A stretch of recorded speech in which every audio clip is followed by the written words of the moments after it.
Hello and welcome to United Report. This is your home for all the latest Manchester United news, match updates, transfer stories, and in-depth analysis. Stay connected and never miss a moment. Subscribe now to stay ahead with everything happening at Old Trafford. Manchester United bosses are budgeting for a season without European football next term, as their poor campaign looks set to have knock-on effects. The Red Devils are languishing in 14th, on course to post their worst ever Premier League season, and unless they win the Europa League, there will be no European football being played at Old Trafford next year. That has been accounted for as they plan for the 2025/26 season. Those on red side of Manchester have accepted the club's current predicament, and the budget going forward has been done on the assumption that the Red Devils spend the next 4 years in the Europa League, not the Champions League. Revenue is far less in Europe's secondary competition, and after a mass round of job losses, staff have feared for what that could mean for them. However, the Telegraph reports that United have factored in the threat of no European football at all next season as part of their costings. Losing to Fulham in the FA Cup on Sunday closed off another avenue that could have potentially seen them get into Europe. It was Erik Ten Hag's victory in that competition last season that saved United and got them into the Europa League, despite finishing 8th. Ruben Amorim's tenure has begun poorly, but a huge emphasis will now be put on their remaining European games. United, despite their domestic struggles, have won their last 5 games in the Europa League. They will face Real Sociedad in the last 16 of the Europa League as they eye a place in the final in Bilbao. United's last success in this tournament came in 2017 when Jose Mourinho led them to victory. United co-owner Sir Jim Ratcliffe has made no secret of the precarious situation the club find themselves in financially. He's presided over several rounds of redundancies and upped the ticket prices at Old Trafford. The club's latest accounts showed a net loss of £113.2 million in the year to 30th of June 2024. That follows losses of £28.7 million in 2022-23 and £22.7 million in 2022-23. £115.5 million in 2021/22, with total losses across the past 5 years exceeding £370 million. United are exploring an array of different ways to boost revenues, and they are weighing up post-season tour games in Kuala Lumpur and Hong Kong worth around £8 million. Manchester United's FA Cup penalty shootout exit to Fulham could have more far-reaching consequences for the crisis-hit club than the door slamming shut on another trophy. Defeat to Marco Silva's side means the only silverware left for United to play for this season is the Europa League, with the winners guaranteed a place in next season's Champions League. Failure to go all the way and win the Europa League would leave United without any European football next season, only the second time that will have happened in the past 3 decades. If that scenario unfolds, which is highly probable given United's current form means they are unlikely to win the Europa League, they will find it hard to attract top players in the summer. Given United's financial problems, £300 million losses over the past 3 years, they were always going to have to be smarter with their recruitment than they have been in recent times. Against the backdrop of those financial constraints, which has already seen them lay off 250 staff, with up to 200 more set to follow, United must be frugal and shrewd with their summer business. But even accounting for that, as well as the need to sell players before they can buy, United will find it hard to attract players of sufficient quality if they cannot offer European football. United's record goalscorer and former captain Wayne Rooney underlined the scale of the recruitment crisis facing his old club by admitting the best players will think twice about moving to Old Trafford. "If I'm a top player playing in a different country and Manchester United came to sign me now, I'd be thinking, I'm not sure," said Rooney. United have spent a lot of money over the last 10 years. The structure hasn't been there because a certain manager hasn't had a long enough period of time. Every time they're starting to move forward a bit, it gets ripped up again because they've got a different style. If United cannot offer European football next season, they can forget signing the likes of Sporting Lisbon striker Victor Gyökeres, Napoli's Victor Osimhen, or Wolves forward Matheus Cunha.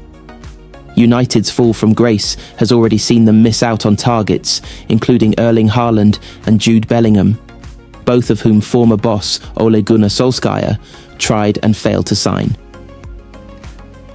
Haaland joined City, where he has become the most prolific goalscorer in Europe, while Bellingham has taken his career to a different level at Real Madrid, with both having won the Champions League, something they could not have achieved at United. In short, United's revival hinges on whether they can win the Europa League this season. If not, the recovery process is likely to prove more painful and drawn out than Amorim or their fans could have imagined. Manchester United avoided serious embarrassment on Wednesday night as they edged out Ipswich Town. A 3-2 win at Old Trafford kept the heat off Ruben Amorim temporarily. A loss would have seen the team hit a new low, but their attention can now turn to the FA Cup. The tournament, where they are holders, is one of their two remaining hopes of landing silverware this term. They will face Fulham, who they beat just weeks ago, with another success potentially improving morale in what has been one of the club's worst seasons for decades. Amorim is not without his issues, though the attitude of Alejandro Garnacho has been called into question, with his manager ready to discuss it with the winger. Roy Keane has hammered captain Bruno Fernandes, as well as his teammates, labelling them bluffers as he let off steam in a full-blown rant.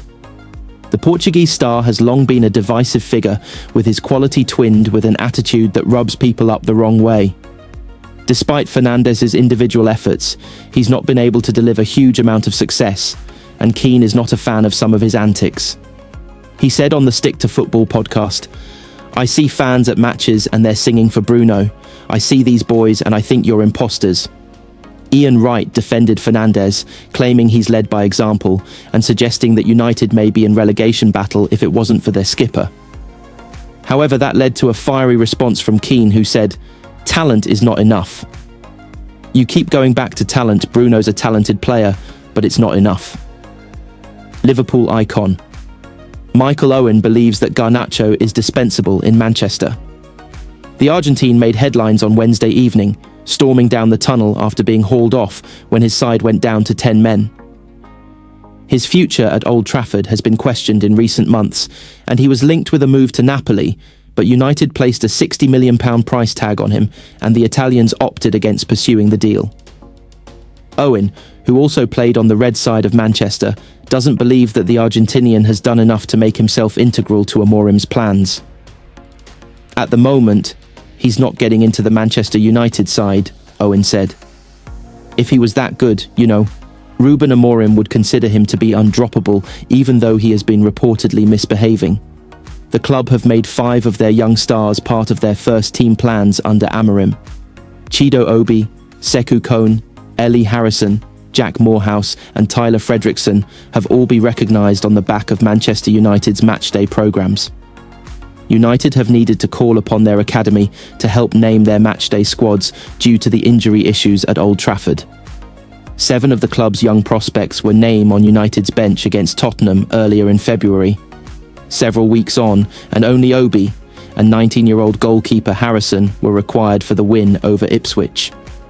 Harrison was recently recalled from a non-league loan spell, and the Red Devils rejected loan inquiries for him in January as they wanted to further involve him in first-team training. Ruben Amorim has suggested that Chido Obi Martin is firmly in his thinking for a full Manchester United debut. The young striker joined the Red Devils from Premier League rivals Arsenal last summer after putting together a prolific goal-scoring record within the Gunners' youth ranks. The 17-year-old has continued that in Manchester, with 12 goals in just 9 appearances for the under-18s, while he has also made a couple of appearances for the under-10 side. Obi Martin has made so much of an impression that he has also made 3 outings for the senior side, albeit all of those have come as a substitute. He caught the eye in United's FA Cup defeat to Fulham, and asked if the youngster could make his first start for the club. Amorim kept his cards close to his chest, but did not rule it out entirely. He said, "Anything can happen in the next games. During training, we don't have a lot of time to train, but we need to see the opposition, feel the moment of the player, physically, with a lot of games, because we are going to start playing Thursday, Sunday. Anything can happen, but I will focus just on the next game. And not in that way, I'm not going to change the striker. I will just choose the best players to win the next match." While Obi Martin continues to catch the eye at Old Trafford, it appears that there is also a clamour for his services when it comes to national football. Denmark boss Brian Riemer has revealed that the striker is now under consideration despite Nigeria trying to tempt him. He said Chido is a player who has played on our U18 national team, so it has become even stronger. So I think we should say, in order to follow the right business procedures, that we just have to make sure that we do it the right way. The senior national team requires one more step. You need to come in and play more regularly before the senior national team is an option for you. It's hard to get there if you don't play regularly for your club team. United have seriously struggled for goals this season. Strikers Rasmus Højlund and Joshua Zirkzee have just 5 Premier League goals between them this term, despite costing a combined £108 million.